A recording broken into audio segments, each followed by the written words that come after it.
John tonight. This is B Movie Madness, and the movie I'm going to check out tonight, well, the one I'm going to check out tonight is from a director whose work I haven't reviewed in 4 months, and I deeply regret that, especially after watching this movie tonight. Who is that filmmaker? Joe Sherlock. What is that movie? It's a 2015 movie. Noggins. Now, as usual, I have a better look of the cover on screen. I'm not even sure why I'm pulling it up. You can't really see it, but just to show you that I did watch the movie. Now, before I get into my review, what is the movie about? Well, it's about what is it about that horror movie on Channel 12? Why do so many women in this small town work for the same party entertainment service? What's with all the bubble baths? Why so much yogurt? Where did the eyeball come from? Who is Bob? Odd Noggins is a strange trip into a small town where nothing is quite what it seems to be. When I first started this movie, I was expecting it to be similar to some of the other anthology films that Joe directed that I watched, like Channel 99. I was expecting it to be more like this, but it was more like an anthology film in the same vein as Pulp Fiction and Trick or Treat, that kind of approach where it all takes place in a small town and we follow these characters around. And ultimately, we see in the third act of the movie how everything connects together. And that's the thing I enjoyed the most about this movie. I was enjoying myself for the first two acts. There was a lot of boobs.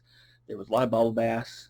That corpse prop that I love so much, which hopefully I'll put a picture on the screen of it, that popped up not once but twice.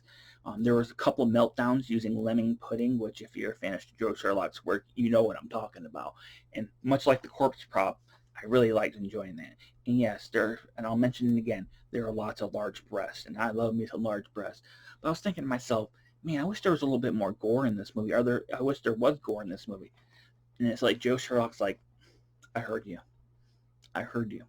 And then he unleashes that third act on us. And that third act, everything comes together, and then heads start to literally roll. Heads start getting ripped off. There's blood galore. And I was in a little bit of a shock because I wasn't expecting the third act to be about that. I just thought it was going to be like the little stories, and each one was going to have an ending of its own. But in the third act, everything comes together beautifully. Oh my God, beautifully. There was so much gore in it. There were more large breasts, and I'm trying not to spoil certain aspects of it, but it's going to be hard to do, considering I'm talking about it. For example, a UFO shows up at the end of the movie, and it made me super nostalgic about Joe's earlier movies that I reviewed for SOV Horror when he had all these UFOs. It had that like homemade feel to it, and I really enjoyed seeing that. And that's the thing I like about Joe's work in general, is I like the DIY kind of aspect of it, of when somebody melts using lemon pudding. When someone eats mayonnaise, they use vanilla pudding, but it's still gross. It's probably the grossest thing I've seen in a movie in a long time.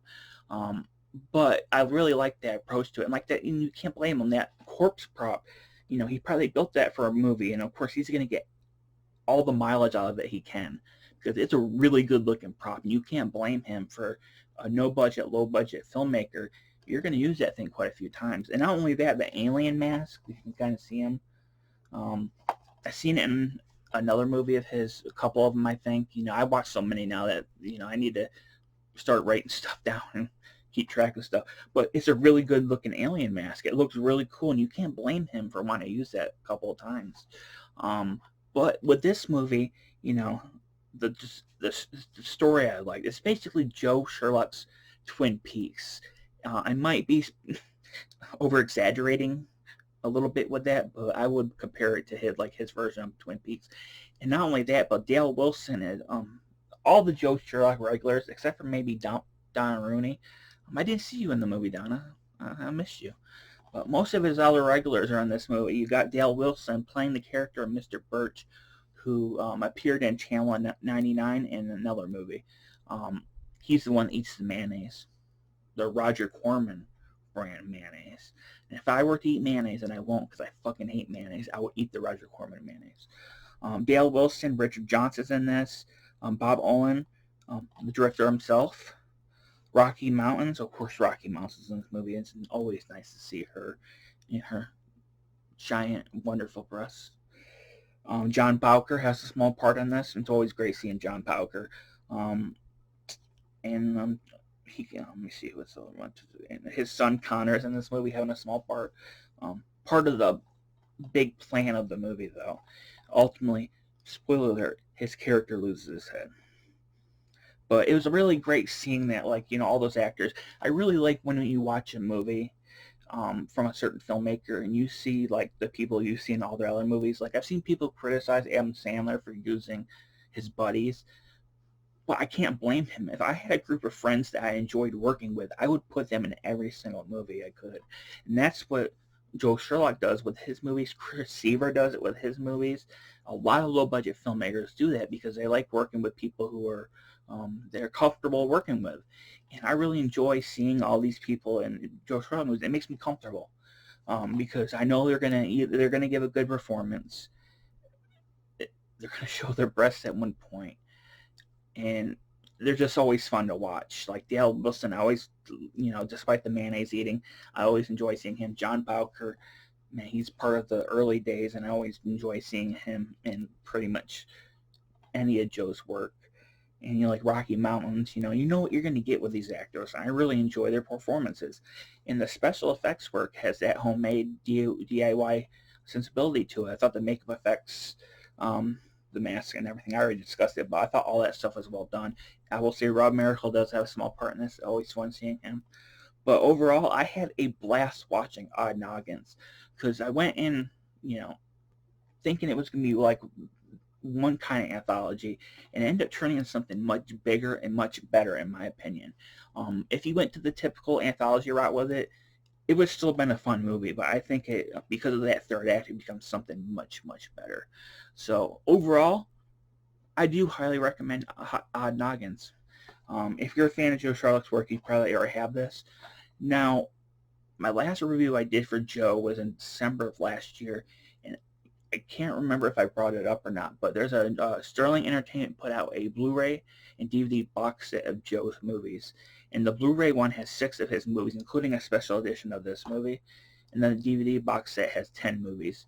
And the only reason I'm mentioning that is because I highly recommend probably getting those versions because they have commentary tracks and more extras. This one does have some extras at the end, like a trailer, behind the scenes, and there's a short film. But I recommend getting those ones. Not only that, but I'll put it on the screen. The cover art is fucking gorgeous for this. All the Blu-ray releases, they look gorgeous, but the one for Odd Noggins looks amazing. I'll put that on screen so you can check it out. But I believe he's selling them on his website. Go to www.skullfaceastronaut.com. I'll put the link on the screen, and I'll put it down in the description as well. And pick up a copy. Now, there is an earlier version of this movie that's listed as coming out in 2000. I can't find much about it. Other than if you go to the IMDb page for it, it has pictures from the newer version. So, and Letterboxd has the only has the 2000 version with a different poster. I don't know much about it, so I don't know if this is a remake of it or they just took the name and made something new with it.